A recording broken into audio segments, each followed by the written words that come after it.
What's up, guys? My name is Nick. I'm one of the student ministry leaders here, and we just wanted to take a moment to say that we are so happy to be back at church. Some sense of normalcy. We are still having Upward Student Ministries on Thursday nights. Doors open at 6 o'clock. Service starts at 7. We are super excited to be back. We know that some of you guys may not feel safe coming back yet, with all the COVID stuff still going on. But for those of you who have been back, it's been awesome, and we're looking forward to another great week this week. This week, Pastor Greg will be wrapping up our series, What to Do When You Don't Know What to Do. So get ready and prepare yourselves to hear from God and to hear what Pastor Greg has to say. So, when you don't know how to do something, how to fix something, or how something works, what do? Ask a teacher? Ask your parents? Ask your friends? Ask someone you really know and trust? No! You go to the internet and ask some randos. But I'm not talking about creeps here, I hope. No, I mean the people of the internet! You know, those people who make how-to videos. Because chances are, if you're trying to figure out something, someone on the internet has already figured it out for you. Things like, how do I unsend a text? No. How do I do a winged eyeliner?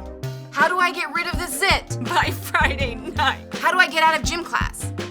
How do I screen cap Snapchat without getting caught?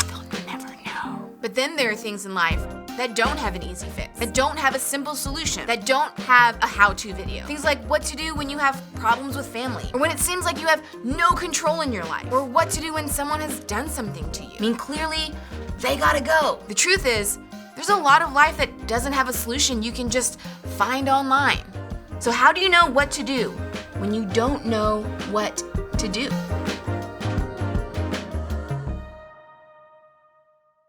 So when I was in high school, that's when I really started getting serious about my faith, and that's when I really started going to church. And so our youth ministry would meet on Wednesday nights. And after every Wednesday night meeting, there was a group of us that would always go out to eat or go hang out after church for the most part. And so we had this one little restaurant that we would always go to, and we'd always, go hang out there. And they had some of the best cheese fries I've ever had in my entire life. Still to this day, the best cheese fries were back over there in Raleigh that I tasted. But anyways, we would always go out. And then I had this best friend. His name was Chris. And Chris and I are still close friends today. Man, we still keep in contact. But it always never failed that, Chris was a couple of years older than me. And so he had a job, and I was still in high school, and I was working a little bit, but I didn't always have a whole lot of money. And so we would go out to eat, and sometimes when I didn't have enough money to eat, I'd just play it off like I wasn't hungry. I'd get some water, and I'll eat some chips, or I'll have some rolls or something like that, because they were free right there. But that would be the extent of it. And it's almost like Chris had this second intuition. He'd always look over at me and say, hey, get you some cheese fries, and I'll take care of it. It's on me this time. And I would always play it off like, no, you don't have to do that. I'm good. I'm not really hungry. He said, it's okay. I got you this time. You can get me next time. And anytime I would always say, hey, you know what, don't worry about it. I'll pay you back. He would always say, don't worry about it. He would never let me pay him back. And that was just kind of the guy that Chris was. And so sometimes when it comes to the idea of paying somebody back with money, that can also try to transition the idea of that's not the only time we think about paying somebody back. Maybe somebody lent you some money, and maybe you think about paying them back, but that's not the only time that we think about paying somebody back. The idea of payback also comes up when somebody hurts us. For instance, when somebody talks about us behind our back, we want payback. When somebody flirts with our significant other, we want payback. When someone fails to text us back or invite us to the group outing, we want payback. And in those moments, we want people to feel the hurt that we felt. We want them to experience that same thing. We want payback. Maybe you go all scary movie on them, and you do that whole route, or maybe you just like to write a song about them and make sure that they know exactly how you feel and hope that they feel the same way, which is kind of like every other pop song that's out there in the world right now. Or maybe you simply want them to feel that pain and that hurt, or maybe that you want them to be embarrassed the way that you were embarrassed. Our first reaction is almost always to get payback, to want them to feel the way that we felt, to get even. Or at least get something in return, even if it's just knowing maybe that our shady Snapchat comment was actually about them. Think about those times that you've been hurt. Think about those times that somebody has wronged you. Think about those times that somebody has done something to you, and see if that doesn't kind of jive in your mind that maybe our initial response is we want payback. We want revenge. We want them to feel the way that we felt. We want them to at least know, at least on some level, the hurt, the pain, the sorrow, the embarrassment that we have felt as well. When it comes to payback, usually it happens in one of three ways. Like one way might be public payback. This is when we do to them exactly what they did to us in an obvious way. We were embarrassed in public, so we're going to embarrass them. Or they talked about us, so we're going to talk about them. Or they didn't invite us and they left us out, so we are going to make sure that publicly they know and everybody else knows as well. We roast them, and maybe we even do it in a way of just saying, just kidding. Which leads us into the next one. It's not just about public payback. Sometimes there is passive payback. This is a little more subtle. This is a way of us doing it in that nonchalant way and hoping that they catch on our subtle little hints. We make comments that aren't obviously hurtful, but could be interpreted that way. We put that subtle post on social media, or we make an indirect comment about them. We roll our eyes when somebody else talks, or maybe we ignore someone's text and we leave them on read. It's that passive way of hoping that they pick up on our subtle hints that we want them to feel the way that we feel. And sometimes that's not the only way that happens. They just happen publicly or passively. Sometimes we get imaginary payback. And I got to be honest with you, I think I'm like the king of this one right here, that imaginary payback, where I play out the scenarios in my mind, and I'm just sitting at a table like this by myself, and I'm just thinking about it. And I get that little grin on my face. Like, yeah, you getting it. Yeah, I'm going to slap you. Yeah, oh, in my head right there. Ooh, that was a good one. I got you right across the face on that one. Ooh, burn, 2nd degree burn, 3rd degree burn. That was good. And I'm playing these scenarios in my mind of how I'm getting you back, even though it's just in my mind. It's this imaginary way. It takes over our thoughts, but we never actually do anything. And then there's another way, too. There's perhaps the most satisfying payback of all, enjoying watching them fail. When we see them experiencing the pains of life. Maybe we had nothing to do with it. We just sitting back with our popcorn, just watching things fall apart for them. Or we're just sitting there and we're watching how their life begins to become dismantled. Or we see how other people begin treating them, maybe the way that they treated us, and we're just sitting back and we're just enjoying. We're enjoying them fail that test. We're enjoying them fail that class. We're enjoying them not getting their license. We enjoy them failing a grade. We enjoy them getting cut from the team. We enjoy them being broken up with. We just sit there and we enjoy their failures. We enjoy the things that are happening to them, whether it happened last week or last month or last year or way back in elementary school. We're still holding on to those things where we're excited about the revenge that we see as we watch them fail time and time again. And in those moments, it feels like justice, doesn't it? I mean, if we're honest about it and we're honest about our feelings, we want to see people who have hurt us or wronged people that we loved. We want to see them get the justice that they deserve. And when we see them failing, when we see bad things happening to them, we can kind of feel like sometimes that justice is served. It feels so good to see someone get what they deserve and what's coming to them, whether it's good or bad. And that's exactly the situation that Joseph finds himself in. Over the last couple of weeks, we've been talking about the life of Joseph, and we've been talking about how life has played out for him. And Joseph has got this amazingly wild story about how life played out for him. And just a quick recap, in case you don't remember, you haven't been with us the last couple of weeks, Joseph was the son of Jacob and Rachel, and Joseph was Jacob's favorite son. And he had 12 other sons, and Joseph was the youngest, and Joseph was the favorite. And his dad made sure that everybody knew it, and then Joseph made sure that everybody knew that he was dad's favorite. And then beyond that, he also began to talk about these dreams that he was having about how all of his older brothers would one day bow down to him, and kind of rubbing in their face a little bit. And so then the brothers got fed up with it, and they make this plan where they're going to kill their brother. But then they figure out, you know what, maybe that's not the best case scenario. Maybe the best thing that we can do is make a little money off of this thing. And so they end up putting him and selling him in as a slave. And so Joseph goes from the only home that he's ever known and having all this favor to being sold as a slave. And he works his way up through the royal official's home and becomes almost second in command there, has a charge over everything. But then through some unfortunate events, he gets thrown into prison again, this time for a crime that he didn't commit, something that he was accused of that he never actually did. And so he gets thrown into prison, and he spends years in prison there until finally he is rescued out of prison by Pharaoh because he's able to interpret a dream. And he works his way up through Pharaoh's courts, and he's basically placed over everything there, and he's second in command, and he's helping to prepare the land for this massive famine that's coming into play.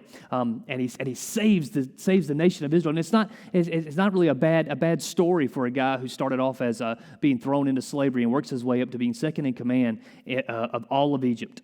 And then there's this plot twist that happens as Joseph has worked his way up to this massive level of influence and authority and power and favor. After Joseph was second in command, there was this food shortage where his family lived. And so Joseph's dad, Jacob, sent his brothers to Egypt to ask for food because their country was out and starving. And at this point in the story, Joseph's family, they thought that he was dead, right? They don't know that Joseph is still alive. They all think that he's dead, and they don't think there's any possibility of them ever seeing Joseph ever again, especially not when they go to Egypt, when they go to Pharaoh's court to be able to ask for food. And when they arrived and they saw Joseph, not knowing it was him, and this huge drama unfolds. And if you got time, man, I want to encourage you to go back and read Genesis 42 through 50. There's some wild, massive things that happens in there, and you don't really want to miss it. But reading through back and forth of it, knowing the backstory is kind of like knowing the backstory of a movie. And let's pick up in Genesis 45, beginning in verse 1. Here's what happens. The brothers show up. They're talking to Joseph, but they don't recognize it's Joseph. They're not looking for their brother. They don't think their brother's alive. And so they're speaking to their brother, not knowing that it's him. But Joseph knows that these are his brothers. And this is what happens. Then Joseph could no longer control himself before all of his attendants, and he cried out, "Have everyone leave my presence." So there was no one with Joseph when he made himself known to his brothers. And he wept so loudly that the Egyptians heard him, and Pharaoh's household heard about it. Joseph said to his brothers, "I am Joseph. Is my father still living?" But his brothers were not able to answer him because they were terrified at his presence. Can you imagine the tension in that moment that the brothers would have felt as they are looking at Joseph, and as Joseph is even looking at them? There's this unbelievable tension in that moment, thinking about, oh my gosh, what am I going to do? What's getting ready to happen here? The brothers thought that Joseph was dead, and now the guy that they thought was dead, that they sold into slavery, is standing there before them, and he has their future in the palm of his hand. Joseph, looking at the brothers, the one who put him into slavery, the ones that left him for dead, the ones that are standing there, and he holds their future in his hands. And it's just they're staring at one another. This is one of those, if there's ever been a made for a moment, this is one of those going to get what's coming to you moments that there ever was. Everything was set up perfectly. Payback was dropped in Joseph's lap. There was opportunity for him to give these guys exactly what they deserved. He could have done a lot of things, right? He could have refused them to have food and just sent them back away, and he could have let them starve to death. He could have thrown them into prison and maybe even given them a taste of their own medicine. He could have even had them killed on the spot. That would have been what they deserved.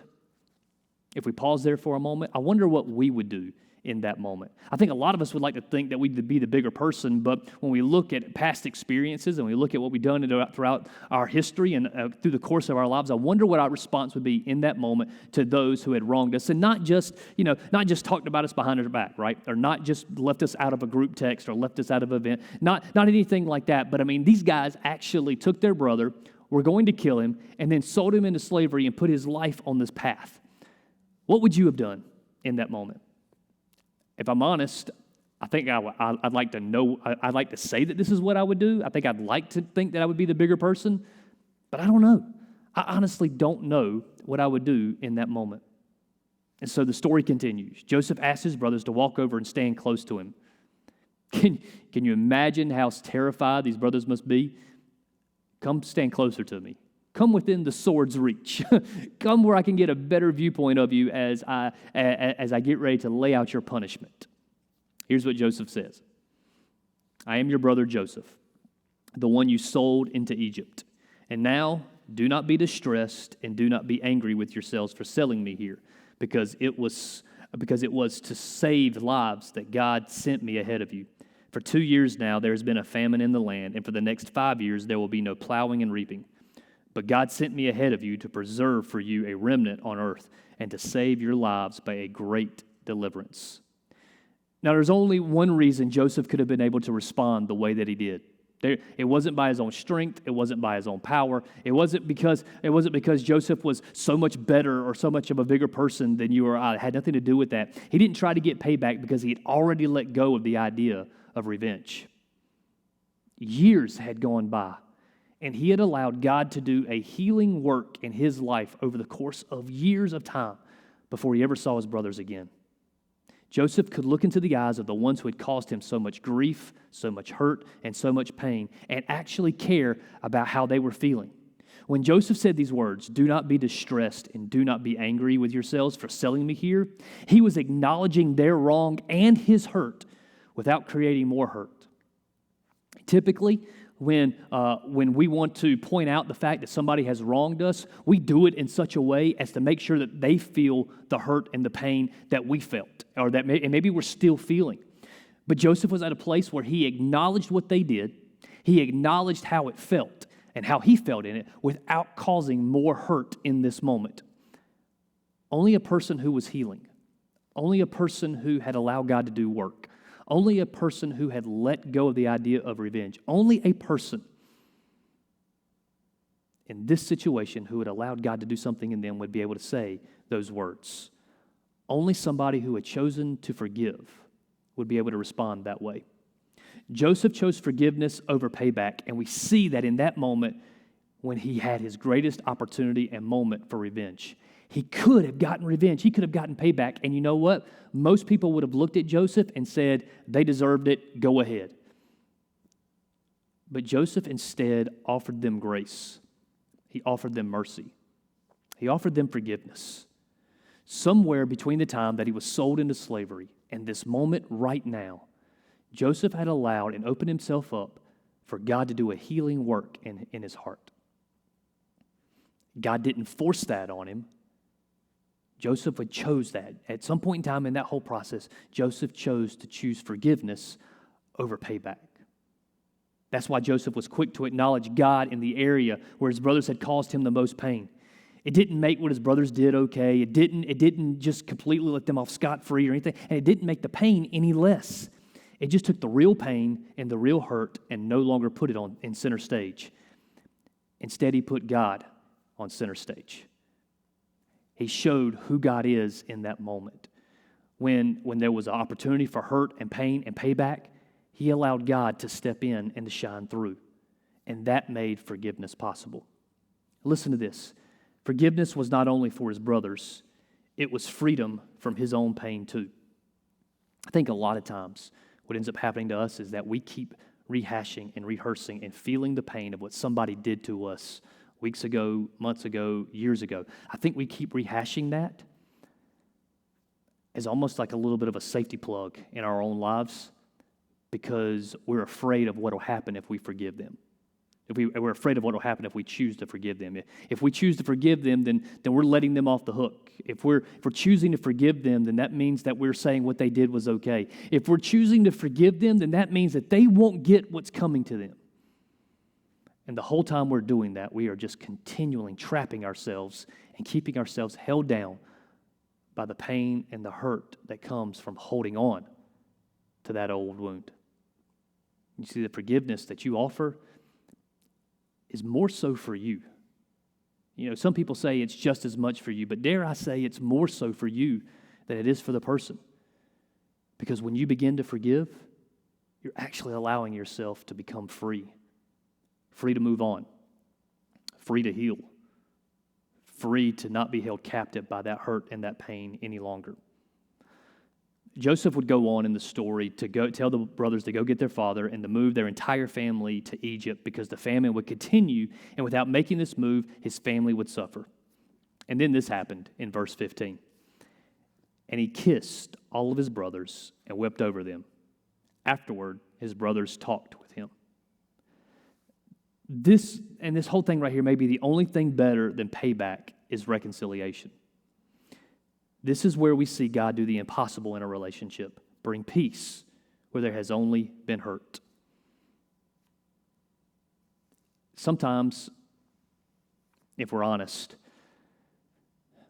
forgiveness seems like such a far-off concept, and even further beyond that is this idea of reconciliation. This idea of bringing about peace, this idea of restoring. But what if we came to the place where you and I actually began to believe this idea that God can still do the impossible? He can do the impossible in a relationship. What if we let our guard down and we began to offer forgiveness, and that forgiveness led to healing, to wholeness, to reconciliation in that relationship? What about that friendship? What about that family member? What about that old coach or that old teacher? What if we began to allow forgiveness to begin to take root in our lives?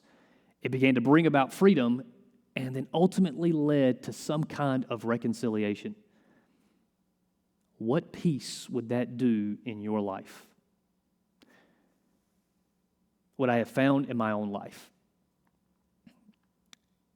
is that it takes a lot more energy, and I become really, really tired of holding on to pain, holding on to hurt, and holding on to hate. When we hold on to that bitterness, it becomes something that is tied around our neck like a weight, and it holds us down. It's tough. I get it. I know it. But what if you chose to begin to try to forgive people? What weight would that release off of you? Here's another way for us to say it. When you don't know what to do, pursue peace instead of payback. Say it one more time. When you don't know what to do, pursue peace instead of payback. What would that look like for you as an individual? What would that look like for you as a student, as a son, or as a daughter, or as a brother, or as a sister? What would that look for you as a teammate, or as a member of a play? What would that look like for you in the world around us? What would it look like for us as a church, as a student ministry, as a culture, as a world, that we began to choose peace rather than payback? That we began to choose forgiveness and grace rather than making people suffer and pay for poor choices. Here's what happens when we do that. When we choose to pursue peace, we fight for the relationship. In other words, instead of fighting to win, in other words, instead of fighting to make sure that people hear our voice and understand our argument and agree with us and side with us, instead of trying to make sure that we win that argument, we're simply fighting for the person. We're fighting for that relationship. We're fighting for reconciliation. We're fighting for wholeness and healing. Joseph saved his relationship with his brothers because he chose peace. And the only way he was be able to do that is because he fought for forgiveness. Most of the time, we fight to keep people at arm's distance. When people hurt us, we fight to keep them away. What if we began to fight for forgiveness, fighting for the relationship? Not only do you fight for the relationship, but when you pursue peace, you lay down your right to get payback. It doesn't mean that automatically that we approve of what they did or we say, hey, what you did was okay. Instead, what we're choosing to do is we're saying, you know what, and it doesn't, even though you did that and it hurt, I'm still going to pursue peace. I'm not going to let hate and anger and bitterness consume me and consume my heart. I am going to fight and I'm going to choose to lay down my right to make you feel how I felt. Man, what kind of release, what kind of freedom would that bring into your heart and to your life? When you don't know what to do, pursue peace rather than payback. Because when you do, man, you're going to experience so much freedom in your own heart and your own life. Let's be that light. Let's be the ones who choose forgiveness, who choose peace rather than payback. Let's pray together.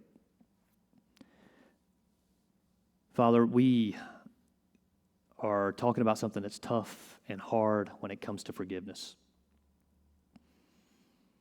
And we can sit back and we can say, you know what, it's really easy for us to just simply read this story out of the Bible and what Joseph did, but my situation's different. Joseph went through some tough stuff, I get that, but what we're going through is different. What I'm going through is different. It is. Father, you know it's different. And it was hard for Joseph and it's hard for us, but it doesn't make it any less right just because it's hard.